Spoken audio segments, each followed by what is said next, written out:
Hello my friends, and welcome back to the channel, and welcome to another collection comic review, if you will. Today we're looking at Detective Comics number 295, and it was published in 1961, and this is a weird one.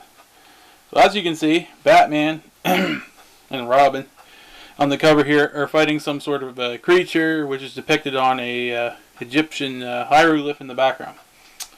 And Robin is, commenting on that very fact on the cover, which is a bit strange. It's a fun little story. There's actually 3 stories in this book. The first is the Batman story, and it's weird, but it's fun. It's comics fun, right?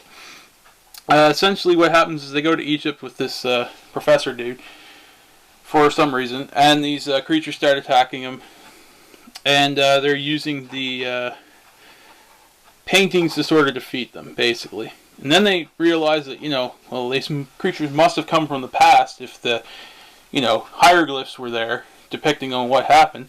So the professor just happens to have a time machine on him. I'm not kidding. And they go back into the past, and they find out that these aliens came into ancient Egypt and were going to conquer the earth, but they sent these creatures forward to sort of test humanity out because they had some sort of time distortion or something like that was blocking their view of the future. And then Batman and Robin came into the past, and they captured them. And, there was one more painting they found where they were, I should mention that they were colored completely red in for some reason. That comes in later. Basically what happens is they find out the aliens can't see red, so they paint themselves red, and then they subsequently trick the aliens and scare them, and they go back to their home planet, and Batman and Robin go back into the future. It's a weird one, I won't lie, but it was super fun. I laughed quite a bit. The aliens are kind of dorky. But hey, that's what comics used to be. They used to be fun little stories. This little ad or PSA or whatever you want to call it made me laugh so hard when I was reading it. Excuse me. The right to be different. So Pete here is playing with his rock collection, and the other 2 boys are calling him a square, and then they're like, no, it's fine. Hey, you can be into whatever you want.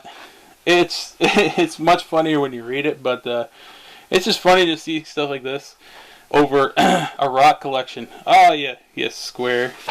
Anyway, then it goes into a Martian Manhunter story, which is also really strange. This police officer's trying to make his thousands of arrests. Thousands. God, I can't pronounce it. His 1,000th arrest. Sorry. I'm pronouncing that for some reason. Anyway, excuse me. Martian Manhunter keeps stealing his arrests, and the guy's getting ticked off, and the police are kind of getting ticked off. But then they find out that the guy the cop had actually been kidnapped by this other guy who sort of looked like him, and the other guy was trying to use this trip to Europe that the guy was going to get for making his 1,000th arrest, and then take some jewels over to Europe to sell them that he had stole or something like that. These are just crazy stories. They're so fun. And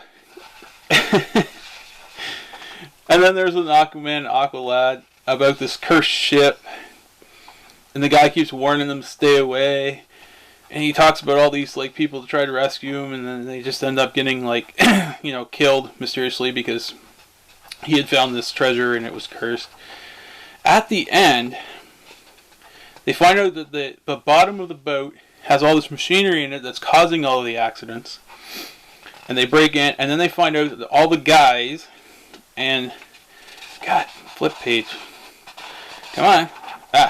All the guys were just pirates that had warrants out for them, and they were out there, and they built all this elaborate machinery to, run out their statute of limitations so they could go scot-free. These stories are so ridiculous. It's so fun, so much fun. definitely worth a read if you can find it. I don't know if you can find it. This one's not in the best condition, even though I still ended up paying $35 for it from that same trader that I got my first book that I reviewed there from. I just bought it because the cover was so weird, but I wasn't really expecting the really bizarre story on the inside of it. Nonetheless, it was a really fun read. I definitely suggest this one. Anyway, that's all there is today for this thing. I will see you next time. Thank you for watching.